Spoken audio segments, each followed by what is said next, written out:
hear about it in debates in Congress, but it shows up for real in the lives of Americans all around the country, and that's what we're here to talk about today. So today we have 4 individuals as guests, people from around the country who are here to share their stories with President-elect Joe Biden. So Mr. President-elect, thank you, and over to you to get us started, sir. Well, thank you all 4 of you for being part of this. You know, one of the things about COVID that's changed is that usually I'd be out in the community looking you in the eye and trying to figure out what was on your mind. I'd be going to your restaurants, your unions, making sure that I had a clear understanding of what you were facing, because it's all personal. Every one of you is dealing with something that is very personal and affects all of you differently, although in one sense, everybody's affected in the same way. So I want to thank you for joining me today and for sharing with me what you and your families are going through. And I know times are both tough, but I believe that with the right policies, we can fundamentally change things. And my hope is that we'll be able to help in a short order, but that depends a lot on our friends in Congress and the other side who are prepared to take the action that has to be taken. And when I think about the economy, I don't think about the gross domestic product or the state of the stock market. I think about families like yours, family like mine, families like I grew up in, where, you know, my dad, when he lost his job when I was a kid in Scranton, Pennsylvania, when coal died, he was not a coal miner, but he worked there and the economy collapsed. We moved down to a little steel town called about where I am right. And my dad, me and my siblings, I was the oldest, I'm probably the only one that really fully understood it early on, was he said, Joey, a job's about a lot more than a paycheck. It's about your dignity. It's about respect.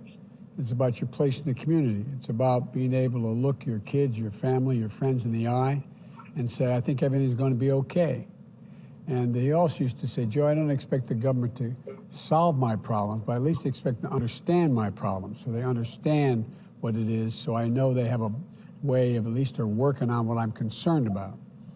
So that's what I want to hear about you, from you all today, about the challenges you individually are experiencing. I know you're all experiencing the effect of one great problem, and that is the economic downturn, in large part because of COVID and the failure of some of our friends in Congress to move forward on the kind of economic package that was passed and needed to help people. But the challenges you're experiencing it affects everybody the same, but slightly differently. And I want to hear, if you, to the extent you're willing to be straightforward with me and tell me about what your real deep concerns are, I'd like to hear it. It will help me inform my policy. And I've been doing this on a regular basis, meeting with people who are victims of this economic downturn through no fault of their own, have done everything, work like heck their whole lives, and find themselves in a real dilemma right now. And so with that, why don't I, as my mother used to say, hush up, Joey, and hear from you all. And then maybe I could, as you're talking, after you finish, maybe ask you some questions. And you all can ask me questions as well in the process here, okay? But let's just have a candid talk, because, you know, I got involved in public life way back when I was a kid because of civil rights and because of ordinary working people and middle-class people who really built this country. The very wealthy, there are a lot of good people, but they don't need my help. But the families I came from need my help and need just an even shot. Just a chance to make it. And when they've had that chance, they've never let the country down. So having said all that, why don't I be quiet, and I'll let you start, so you tell me who's talking first, and we'll go from there, okay? Thank you so much. We're going to go first to Chicago, to you, Lori Alexander. You worked as a crossing guard. I understand you never missed a day until this year. Can you tell us a little bit about how this is affecting you? Yes, I want to say thank you so much for this opportunity, President-elect, and congratulations on your win. I've been working for the city of Chicago for 18 years. On and off, the city had so many different issues with when I first came into the department. However, COVID took a tremendous strain where I am now unemployed and I'm getting unemployment, and that's been difficult during the time of unemployment from the beginning of March. Um, the changes of the dollar amount that we've been getting, you can't even feed your family. And I just thank God that I don't have a family right now. My children are grown, they're adults, and they're able to fend for themselves. But unfortunately, as a mom, you still know you want to be able to take care of your children. If they call you and say, Mom, I need something, I can't even do that for them. And it's just been such a pleasure to have worked with Local 73, the union, because they have been helping me and guiding me through a lot of same things that I needed throughout this whole pandemic. I thank God for the organizations in my community and neighborhood, because I've been a leader, and also in my community, I try to work with seniors. I've been working with seniors for years, and I wasn't even able to help a lot of seniors this year, to be honest with you.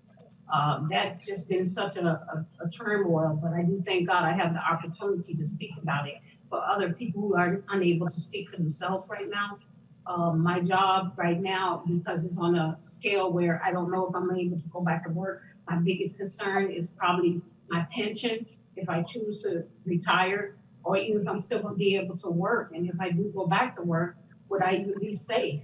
You know, it's just so many unanswered questions. Even just taking going to get tested and taking the virus. I mean, taking the virus, if they got it, if it worked, and what's the side effects to the virus? If you already have underlying health issues. It's just so many unanswered questions, and it brings a lot of confusion. I do pray that we can get some type of stimulus package where we, again, can take care of some of our needs of our family, where we can meet some criteria, things that we can take care of, for food and shelter and clothing. I know when I got my stimulus before, that helped, but believe it or not, I was so caught up in dying in bills, it really didn't do much for me. It went basically to my veterinarian bill for my dog and my cat. And I'm not ashamed to say that, but I do pray that you hear our voices, and together, people, we let everybody know what's going on, and together we can work it out, and hopefully we'll come up with plenty of solutions. Thank you. Thank you, Lori. I'll come back, ask some questions if I may, but I'll wait till we get through it all. Thank you. So next we're going to Detroit to Karen Coffey. You work at Comerica Stadium. That's my hometown. Thank you for being here. Can you tell us a little bit about how the crisis is affecting you? Yes, thank you so much for having me. And thank you so much for the platform. And hello, President-elect Joe Biden. Thank you for your time. I really appreciate it, for you sitting down and listening to our concerns today, because we do have a lot of concerns, Mr. Biden. It's been rough. I mean, my last day at work was March the 8th when everything shut down. I've been an employee at LCA Joe Louis. Well, Joe Louis is, LCA is the new Joe Louis Arena, and Comerica Park for 30 years. I've been with my union, Unite Here. They've helped us tremendously through this by giving us all type of information and staying by us. The unemployment helped so much when we had the extra money. But once the extra money left, it's downhill from there. It's hard trying to keep up with the bills, trying to pay, not only me, all of us. This is all servers, all of these stadium workers and the hospitality workers. We are really suffering. And it just hurts us when we hear people that don't have any issues, politicians that are doing just fine, when they say, oh, they don't need that extra money. They're just lazy. They need to get a job. There is nowhere to go to get a job. But we would be working. We don't want to be sitting here home on unemployment. We want to be working.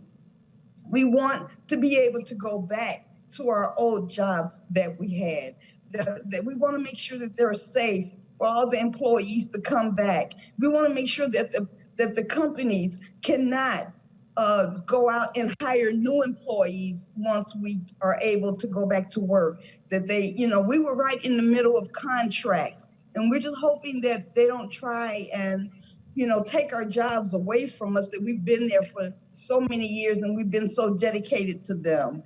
And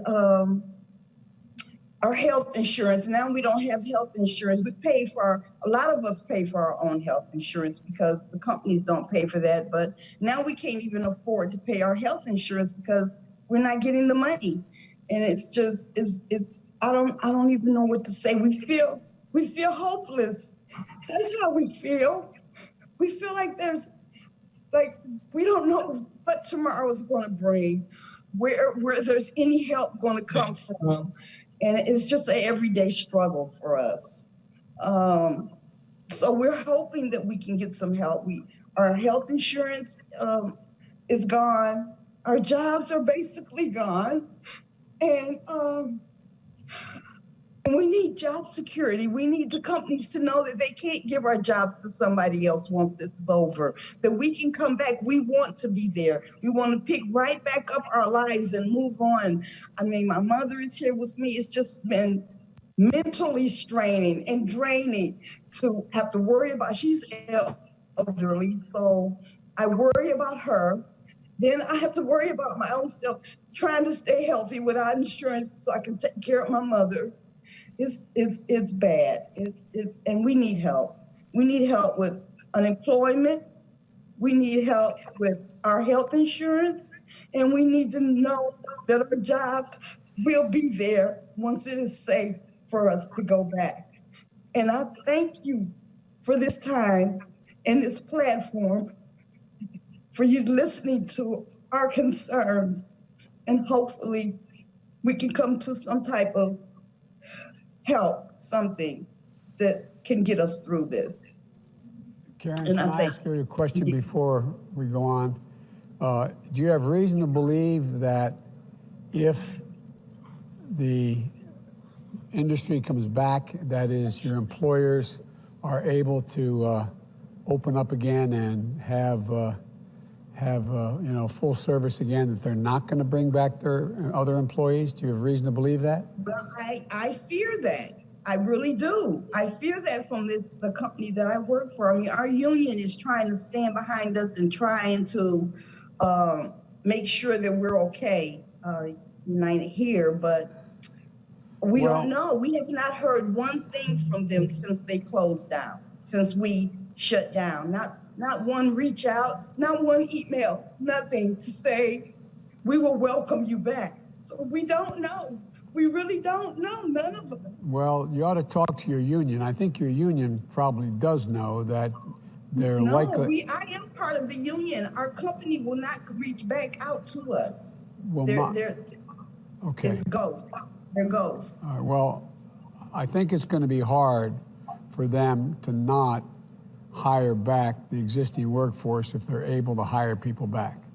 But that's a different, I'll look into that. But I have other questions later. Thank you. Thank you. Thank you so much, Karen. We're going to Milwaukee next. Dan Jacobs, you're a small business owner. You own restaurants. And this is the crisis has had an effect on you, on the people who work for you. Can you tell us a little bit about it? Absolutely. Thank you, President-elect Biden, and your staff for taking the time today to talk to American workers and me, the lone small business owner. Successful small business owners have one thing in common, and that's our willingness to do whatever it takes. This keeps us not very far removed from the other people on this call. But let me share with you what I'm going through right now. My name is Dan Jacobs, and I am a member of the IRC, which is the Independent Restaurant Coalition, HUA, Hospitality United Associations, and a co-founder of MERC, Milwaukee's Independent Restaurant Coalition. These organizations did not exist pre-COVID, but they came together in response to the pandemic to help navigate and find the best possible solutions to keeping our vibrant restaurant and bar communities together, and to help find a solution to the economic fallout of COVID-19. My partner, Dan Van Wright, and I, we own and operate the JVR Hospitality Group here in Milwaukee, Wisconsin. On March 1st, our group consisted of 90 plus employees, with 80% of them being full-time, 3 restaurants, a bakery, a restaurant consulting organization, and a Dan kiosk at the Pfizer Forum with the Milwaukee Bucks play. Today, due to COVID, we've had to reduce our staff to 26 employees, with only 12 of them being full-time. We're left with 2 restaurants, Dan Dan and Esterev, having been forced to permanently close the bakery Batches and our French restaurant, Fauntleroy, because of a 91% revenue loss. Since June 1st, here at Dan Dan and Esterev, we've lost another $700,000 worth of revenue. Unfortunately, this story isn't unique, not among the 500,000 plus independent restaurants or the countless small businesses across the country. I worry about our future as a company, but I mostly worry about the future of our team as well as the workers of our industry and small businesses nationwide who are furloughed right now and whose UI benefits are set to run out already have. Our business initially missed out on the first round of PPP, but in the end, we did receive a PPP and an EIDL loan in May and in June. While these 2 programs helped, they just act as a Band-Aid to slow losses and furloughs. These programs are not answers to our deepening small business economic problems. For restaurants specifically, the PPP program falls far short. Only 8% of restaurants, or 8% of the businesses that received PPP loans were restaurants. However, our industry was the hardest hit, mainly because restaurants' first or second largest expenses are food and beverage costs, and these are not eligible as grant expenses. Our company personally exhausted our PPP loan in October. We closed our patios. I mean, it's winter here in Milwaukee, which I'm sure you know about Scranton winters, pretty much the same. Add that to the exploding COVID positivity rate that's come to form a perfect storm of loss of revenue for businesses. And then on top of that, the loss of jobs for the American workforce that were propped up by those PPP loans.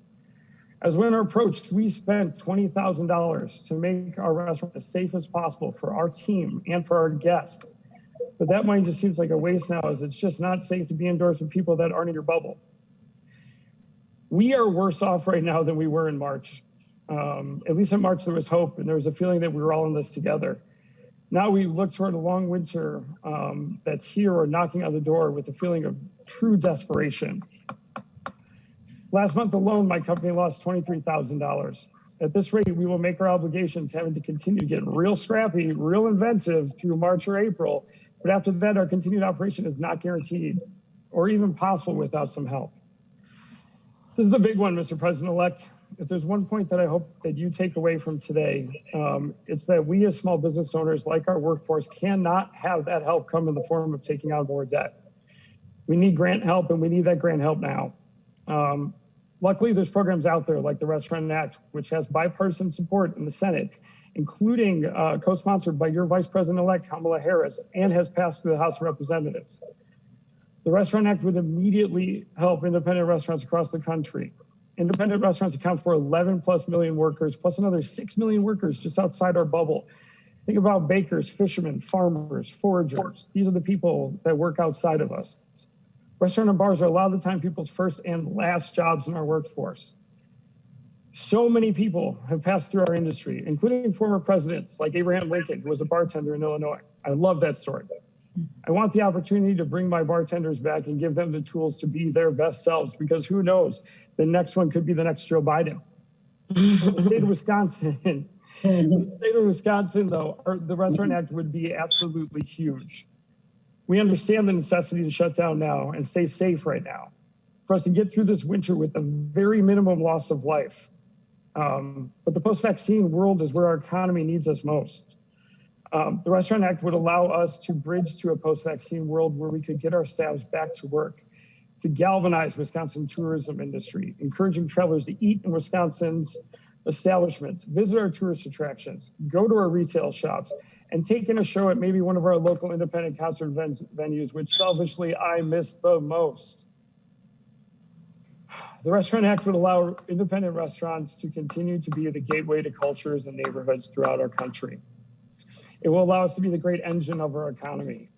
90 cents of every dollar that comes into a restaurant goes right back out the door to fuel an economic ecosystem of bakers, farmers, butchers, foragers, all the way to electricians and carpenters, to that Cisco truck driver transporting food across the country, and then all of the things he or she touches along the way. Finally, Mr. President-elect, small business owners are some of the most creative people out here. We have to constantly pivot and repivot, adapting to an ever-changing disease that we didn't bring on. As an industry, restaurant and bars have never asked for a handout. We are always the companies that charity organizations come to for donations first. Whether it's feeding the hungry or just donating our time and energy to causes diverse and vast, we answer that call because it's simply the right thing to do. For most of us, all we know is hospitality. Hospitality is defined as the friendly and generous reception and entertainment of guests, visitors, and strangers. And we do this because we love taking care of people. All I'm asking is that you give us the tools to succeed, to get back to what we do best, which is hospitality. We just want to reach the crazy end of this chapter of American history together. You know, and I think you said something, give me the ability to tell our staffs that everything is going to be okay, just like somebody gave you or your father the ability to say that. I want to be able to do that for my staff. Thanks again for your time and for hearing me today. Thank you, Dan. Thank you so much. We're going to go to Georgia now and hear from Jessica Gavin. You and your mom both work as a stagehand and a rigger. Can you tell us a little bit about how the state of the economy has affected you in your life? Yes. Thank you so much, President-elect Biden. I appreciate you and your staff for giving me the time to actually speak on behalf of workers and entertainment workers within the union. I'm actually a member of IATSE Local 834 here in Atlanta, Georgia. We do trade shows. We were the first to be let off, and we'll probably be the last to go back. Our entire workforce is pretty much unemployed, and we've been unemployed since March. The federal extension from the CARES Act, it kind of helped us out from March until now. I'm sorry, it's very emotional. It's very hard and it's very bad what's happening here. A lot of people are going hungry. A lot of people can't afford to pay their bills. I don't know how to explain it, but it's something that we never wish we would see in this lifetime. Unemployment, it helps, but without the 600, we were left to live off of $365 a week. And some people don't qualify for unemployment. And even if you do qualify for unemployment, some extension programs, they usually would take a minimum of 3 weeks before we would qualify. Now you have anywhere from 8 to 9 weeks before you can receive any type of compensation. And that unemployment check is not guaranteed to go to food. A lot of those are for utility bills and car notes and mortgages and rents. So when you go down the street and you see a food pantry line wrapped around the corner because people are starving and some people are getting out of line because they would rather mother with children and elderly people to go before them. So you have hungry people who would move to the back of the line just to allow others to go before them, and they're still hungry. It's hard. And that's just being able to survive. You still have people who don't have health insurance. In September, 30% of our labor force was removed from the health insurance. And by 2021 of February, 100% of my local union will not have health insurance. Entertainment workers right now are being put on the back burner. A lot of small businesses and a lot of other workforces are kind of going back slowly but surely with COVID relief and aid programs, but entertainment workers are still left behind. And my concern would be for unemployment, for job security, as far as going back to work, health insurance, and just any type of relief package for actual entertainment workers. We're basically just on a limb here. We've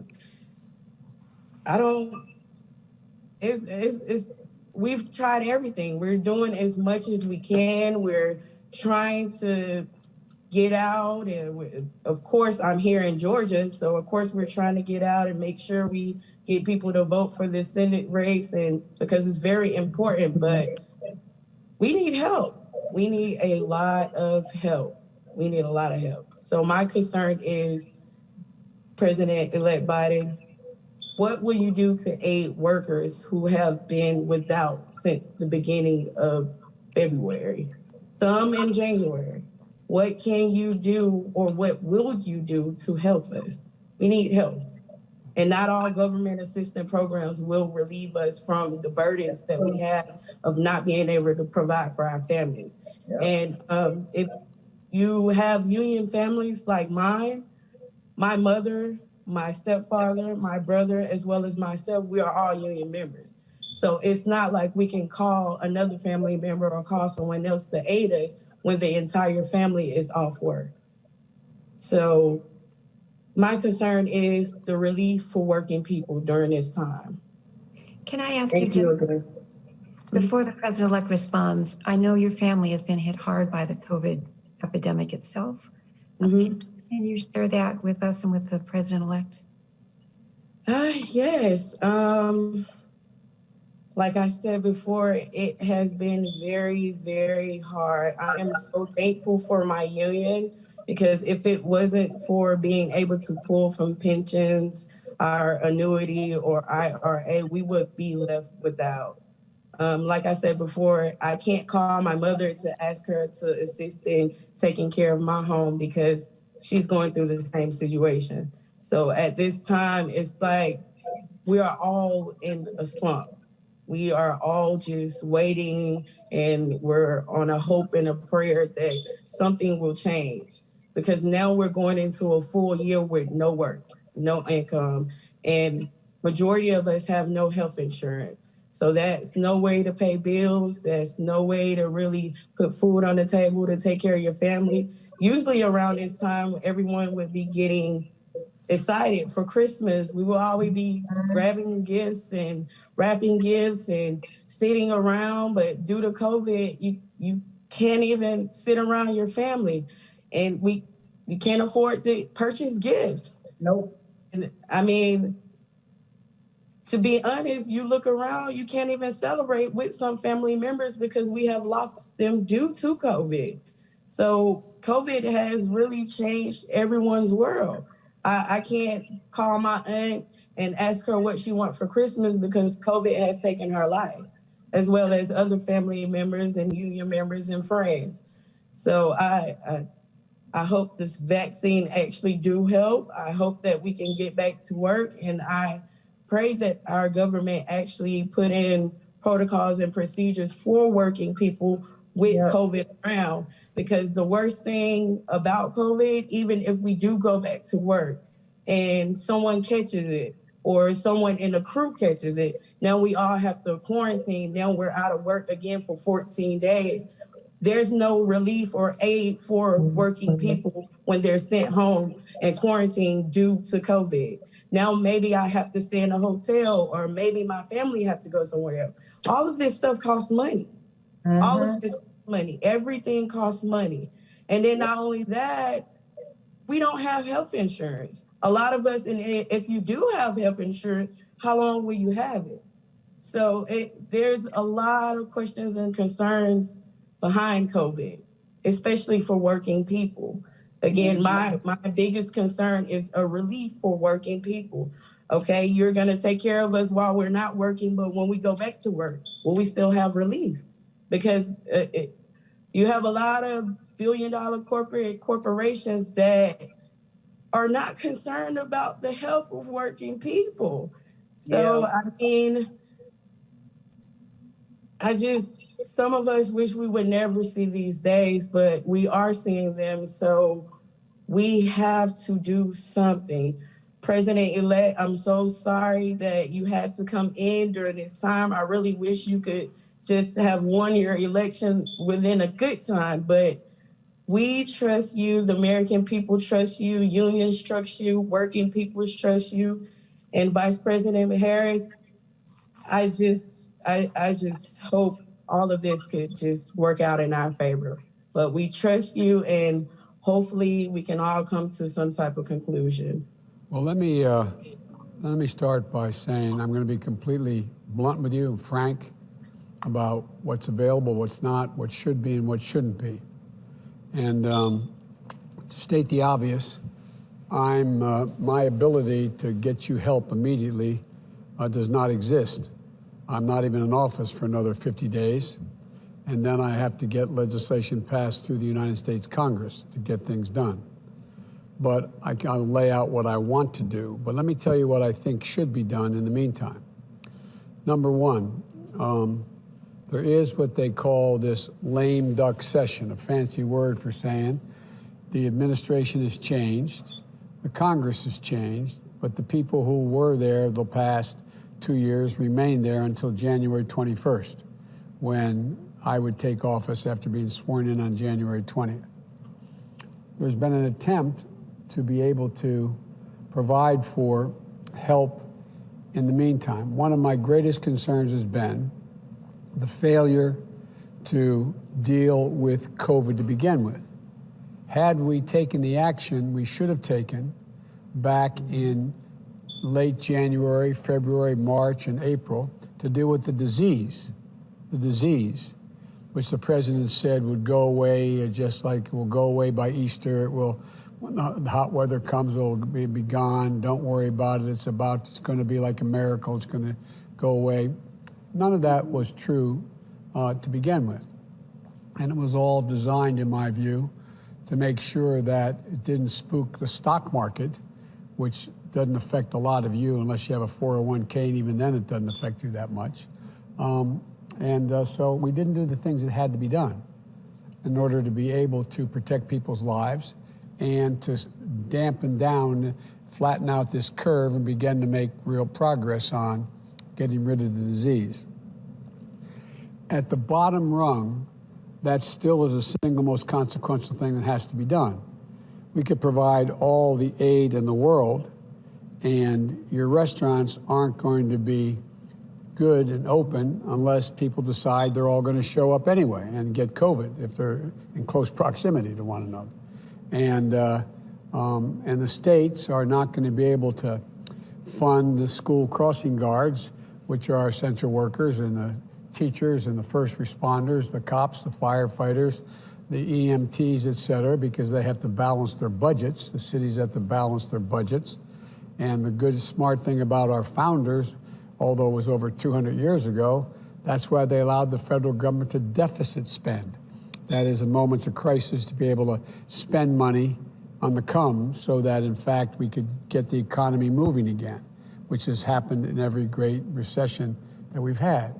And so, but what happened is that we're now in a situation where the Congress in these CARES Acts that they passed a couple $1 trillion worth of help. And one of the big problems was that help went to a lot of people who didn't need the help. Mm-hmm. The PPP and the PPE, the equipment, went to places that were doing pretty well. They didn't go to the people who badly needed it early on. Some of it did, but not nearly what it should have. And I think your experience, Dan, was that first time you went for the PPP loan, you went to a major bank and they decided they weren't going to fund it, if I'm not mistaken.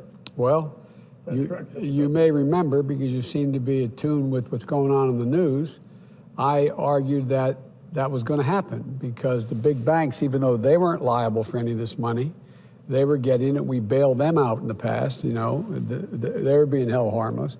It was too much trouble to take the time to lend. They'd ask you, do you have a credit card with us? Do you have an account with us? Have you borrowed with us before? Or do you have a system? And by the time you get answers to all that, the answer is basically no, we're not going to lend to you, and you're in trouble. You're already behind the 8 ball. And so the first point of this is that I think that the Congress, they're trying like the devil. There was a bipartisan effort.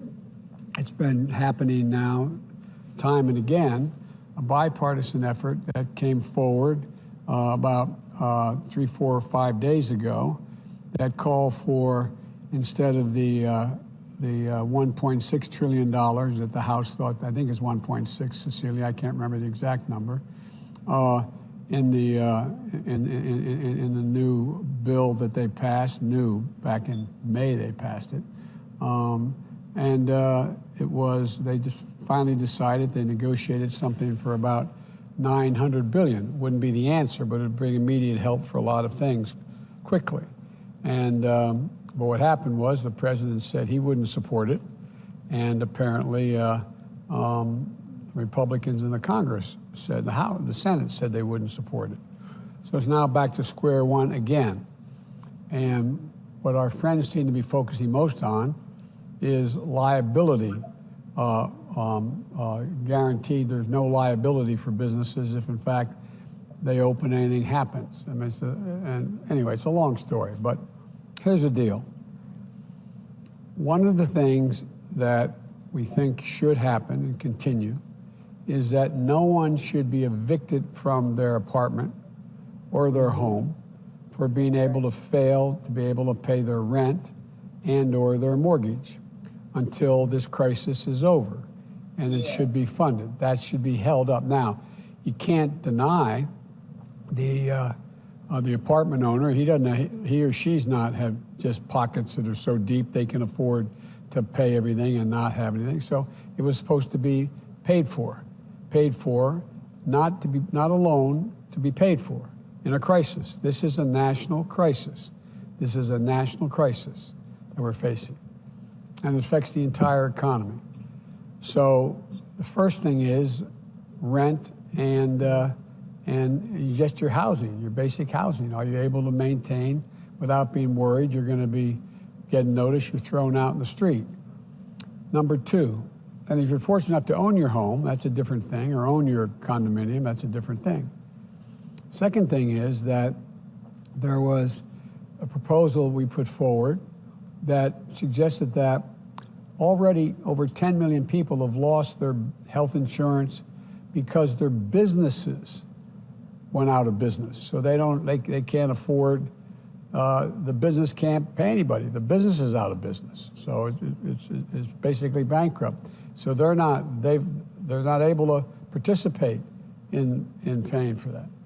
And so there's a lot of wonky language, but there was a proposal that said that we would, in fact, the federal government, pay the share that the business used to pay for the employee so they could keep that health insurance policy they had, and until things got better.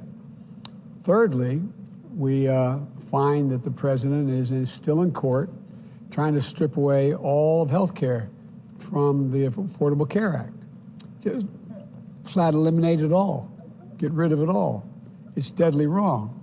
I think not only should we keep it, we should be adding to it, providing for a public option, a Medicare option if you choose that. If you can't afford to buy in, then you're in a situation where you get Medicare, Medicaid. If you're eligible for Medicaid and your state doesn't provide it, you get it for free, period. There's two ways to deal with health care. One is to supplement the businesses that are going out of business or can't afford to keep their health insurance for their employees. And secondly, to make sure we make it a lot easier to buy into the Affordable Health Care Act and get more coverage with a lot cheaper, with drug prices coming down substantially, as well as making sure that there's a Medicaid option, a Medicare option, like option in the health care plan. That is my objective. That's what I ran on. That's what one of the reasons I think I got the nomination. And so that's going to be one of my first efforts as well when I get elected. It's not going to happen between now and then. Third thing that it seems to me is the unemployment with the $600 kick-in is really important. It's the thing that allows people to stay above water. It gives some sense of security. It's not like there's a lot of jobs you're going to go to. Like, oh, you're sitting home being lazy. Well, where the heck are you going to go and get a job? Every one of you, if there were another job out there that could pay you something, you'd be out applying for it. But it just makes no sense. But it's some of our very conservative friends think that the same people who think you should have to, if you need what used to be called food stamps, you should have to work to be able to do public. I mean, come on, this is we're way beyond that. And so there's a number of things that could be done. And in terms of being able to open your restaurants, first of all, my deceased wife's father was a restaurateur. After World War II, he came home and became a very successful restaurateur. And I watched how hard he worked, and that made me realize I never want to be in the restaurant business. You think I'm joking? You guys have to, men and women have to love it. It is a god-awful thing, especially if you have a 24-hour diner like my father-in-law had, plus making sure that all those folks who had the contracts to serve the universities and their food systems. What's happened to them now?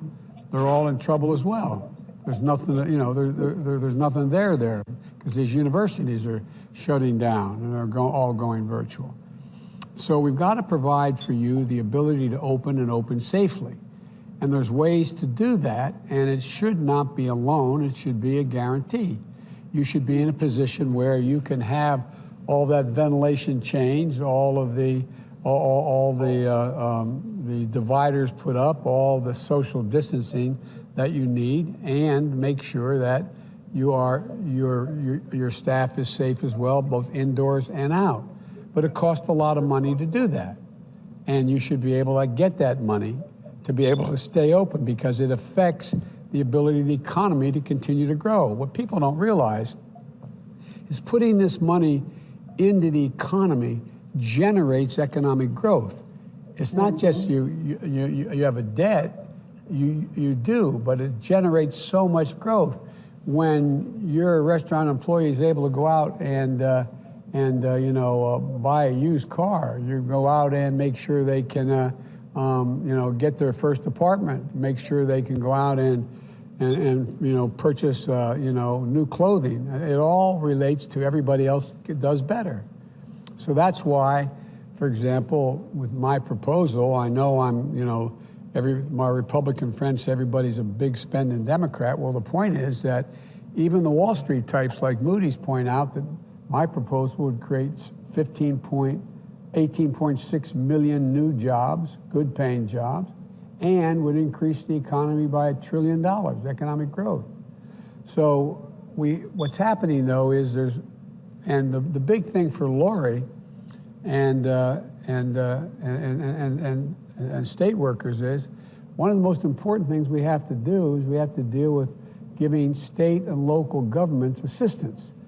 You may remember, all but one of you are old enough to remember, when we had the Great Recession in 2008 that Barack and I inherited from the last administration. It was the most significant recession in the history of the United States, short of a depression. And what happened was we went out, and the president put me in charge of spending. We were able to convince 3 Republicans to change their votes, and we passed a bill that it turned out to be $84 billion that had to be spent in 18 months to keep the economy from crashing. It kept us from out of the depression. And by the way, even the conservative think tanks pointed out of less than 0.2% waste or fraud. I handle that on a daily basis every single day. I talk to over 165 mayors. I talk to every governor but one on a constant basis about how they could spend the money. And what happened was it generated economic growth. People came back. Well, that was federal money. And out of that federal money, $147 billion I was able to give to the states and the cities who showed they had a need, because they're laying off permanently their teachers, their firefighters, their law enforcement officers, their first responders, shutting down local mental health clinics, shutting down small hospitals. And that all relates to people's health, safety, and well-being. And in the process, I guess the point is the full Congress should come together and pass a robust package of relief to address your urgent needs now. And that means extending unemployment insurance for Lori and Jessica and Karen and the millions of Americans who, like them, who've lost their jobs or ours through no fault of their own. And that's going to help you put food on the table and pay the bills. We've got to make sure businesses like yours, Dan, have the resources they need in addition to the guidance and health and safety standards to open safely, And that will help businesses stay open, hire workers, and like all of you. Thirdly, we have to provide states and cities the funding so workers like Lori can go back to work as their job as a school crossing guard, keeping children safe.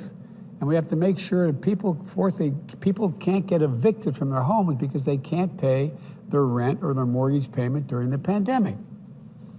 This isn't a political game. This impacts on people's real lives and families. It impacts on all of you, all of us. And we need to get help out the door as soon as we can. And Americans like you, we need relief now. So I've been urging our congressional Republicans to work on a bipartisan emergency package now. But any package passed in this so-called lame duck session be now on January 21st, at best is only going to be a down payment on what's going to happen early next year. My transition team is already working on what I will put forward in the next Congress to address the multiple crises we're facing, especially the economic crisis and COVID. Come January, the Vice President-elect and I are going to fight every day for your families. That's my commitment. And one of the things we don't talk about is there is a profound no in depression, a profound increase, quite frankly, in suicide rates, a profound increase in increased drug abuse use, a profound increase in quite frankly, abuse against women and children in households. So there's an awful lot of people, including our doctors and nurses, who need additional mental assistance. The doctors and nurses talking to me are telling me how many of them, when they're in when they're in operating room, or they're, critical care nurses, how many times can they hold the hand of a person who's dying and hold their hand and know that woman or man can't even talk to, can't see, they may hold a phone, their son, their daughter, their husband, their wife, their child. I mean, it's one of those things that is profoundly destabilizing. And so there's a lot we have to do to keep them up. Now, one of the good news pieces here is, and it really is that, as you probably have been reading, I early on put together a COVID task force of the most significant scientists in the area. I think how many we have on it, Cecilia, now? 23 members, something like that. I think so, yes, sir. And these are the leading doctors in the world, happen to be in the United States. And there's two things that are happening for real. One, help is on the way in terms of vaccines, but the vaccine is not the most important thing. It's the vaccination. It's one thing to pay and the government have people show up and get the vaccine that's delivered to the state capital or to hospitals, wherever it's going to be delivered.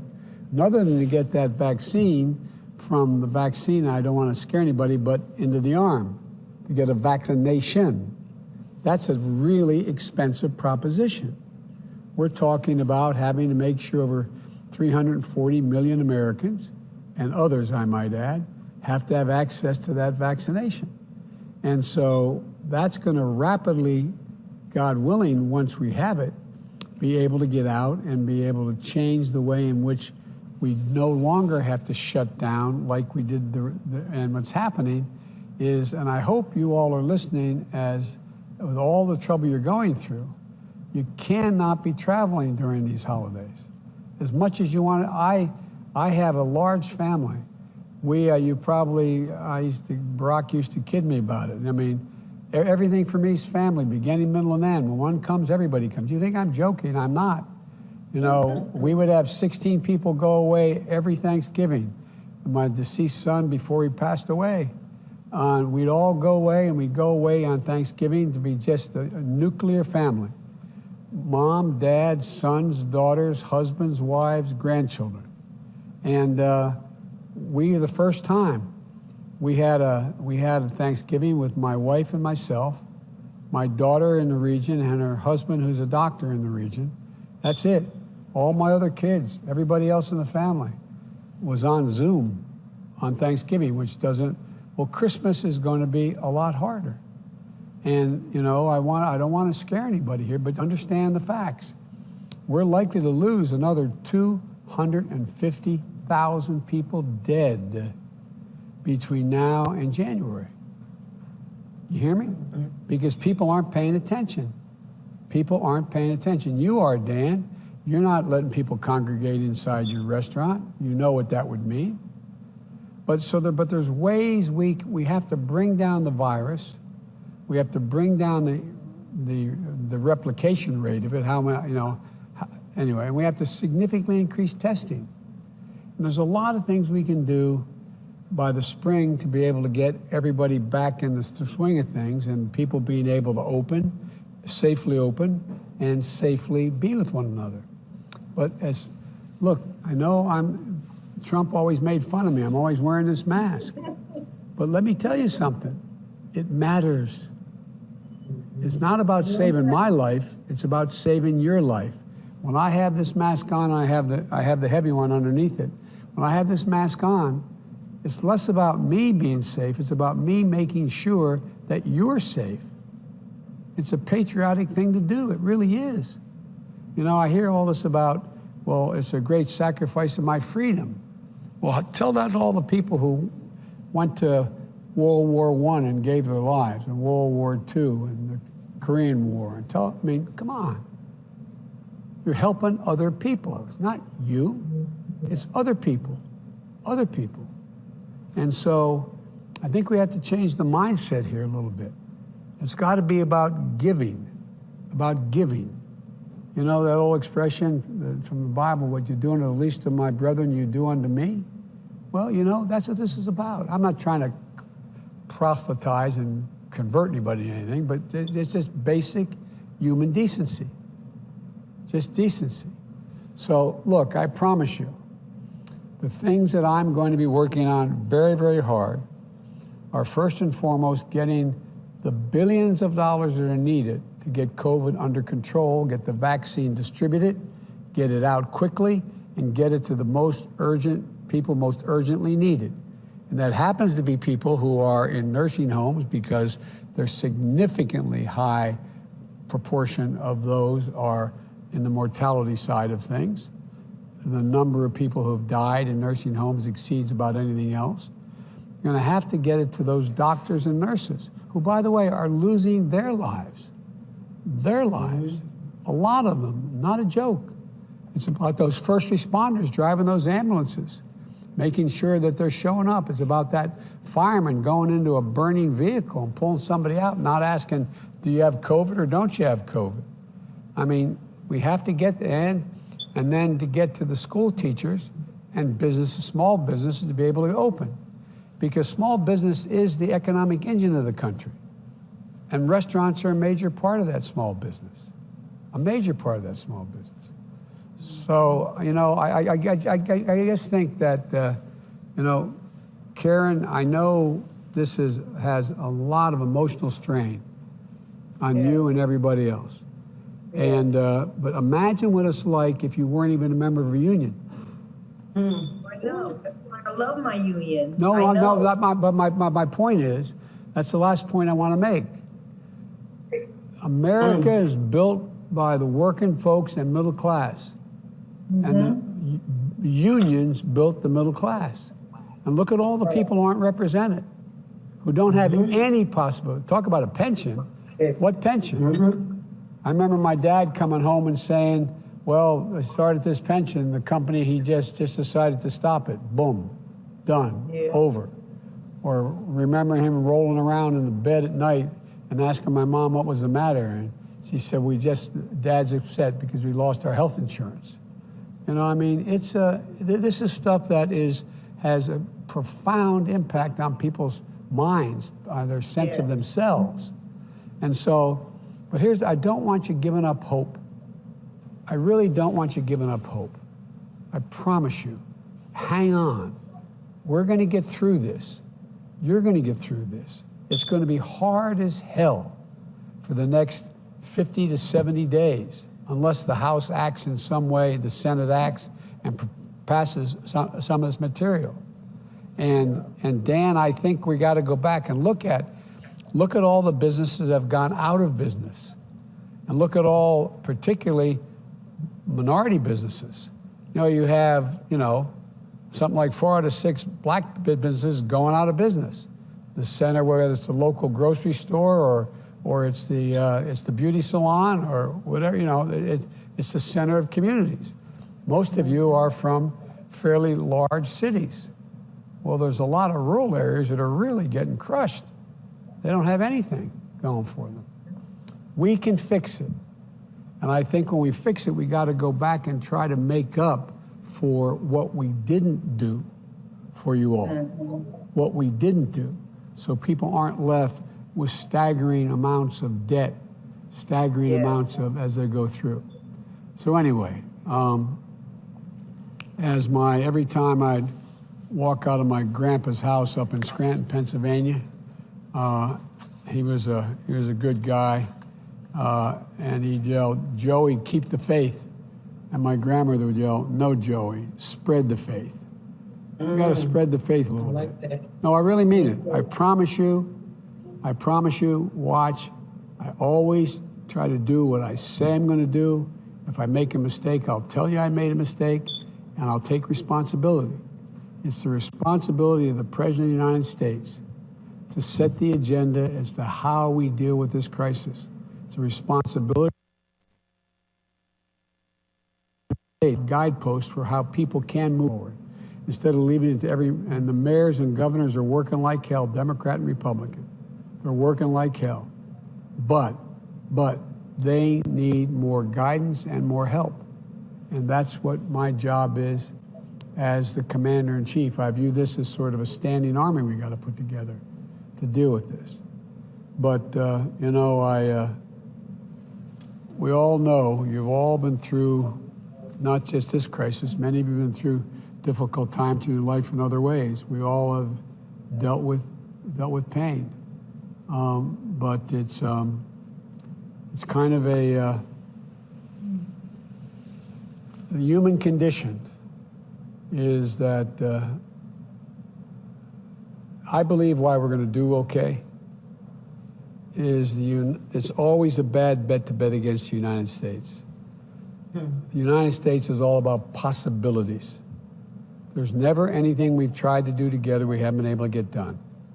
We'll get this done. My fear and concern is how many people may get left by the wayside in the meantime. And that's the job we have to step up now to do, is whatever we can now.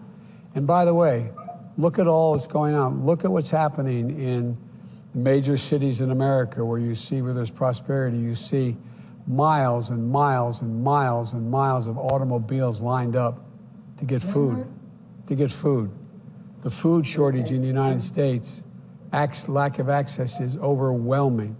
Like you said, Jessica, people in line and stepping, or maybe it was you, Karen, saying in line and backing up to let somebody else move. The American people are showing their grit. It's about time the government show it. So Yes. anyway, we have a way of trying to keep in touch with you. I know we got in touch with you. Cecilia has it. I'd like to be able to continue to do that if I can, to see how you're doing, if that's okay. All right? Thank you. Absolutely. All right? All right. Thank you all so much, Mr. President. I'd like to thank you, Thank you. Karen, Jessica, Lori, Dan. Thank you for Stay letting us into your strong. home. Stay strong. Thank you. Thank you for Come on. giving us, Thank you. thanks for giving us the opportunity. Opportunity. No, you. Thank you. Thank you very much for Thank you. listening. Okay. You're welcome. All right. Bye-bye. Thank you Bye-bye. all now.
Morning in case 19840, California versus Texas, and the consolidated case.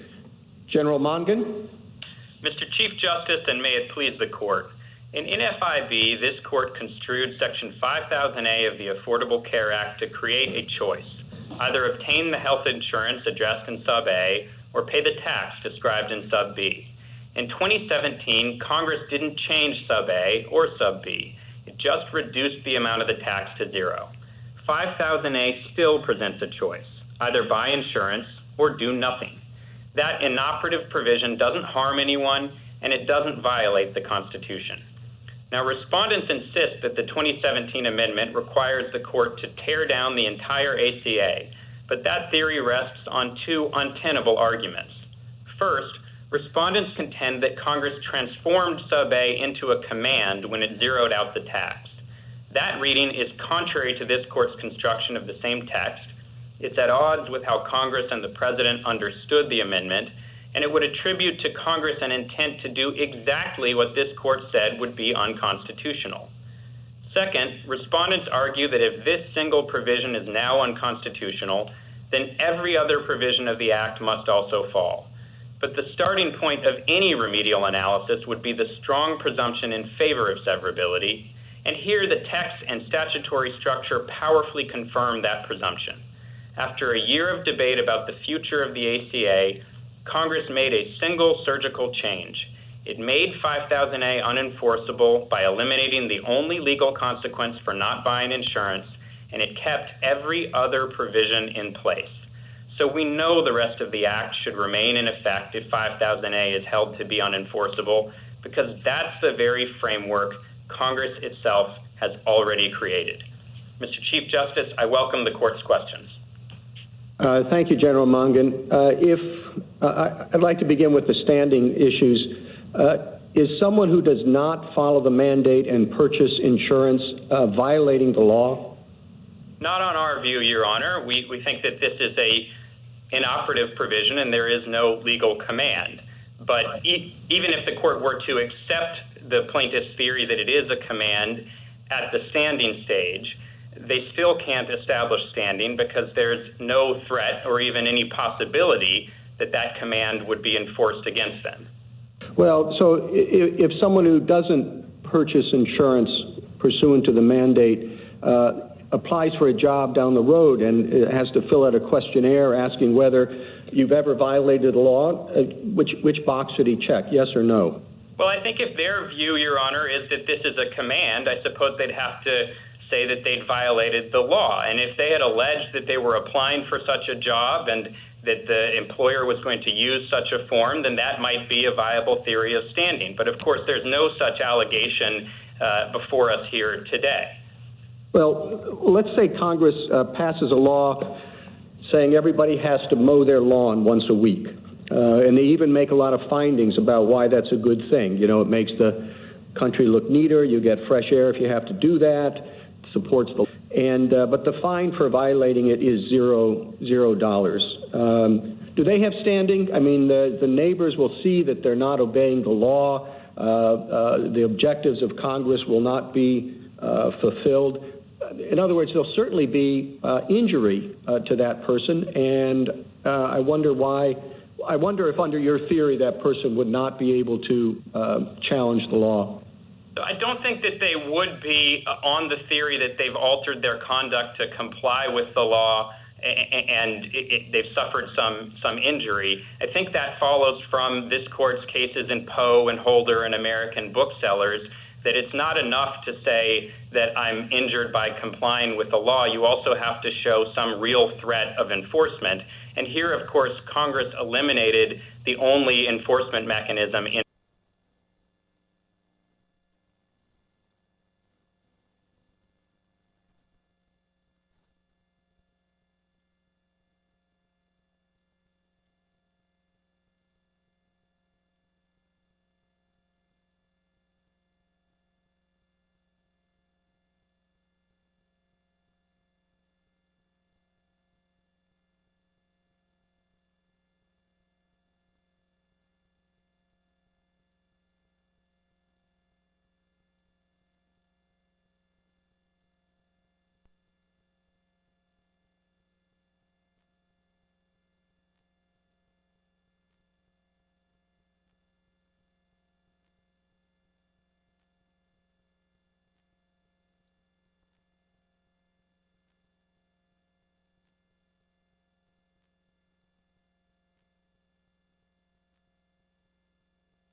is so happy to provide that tree that can help bring the light, that can light us in to the new year, into a new time of hope.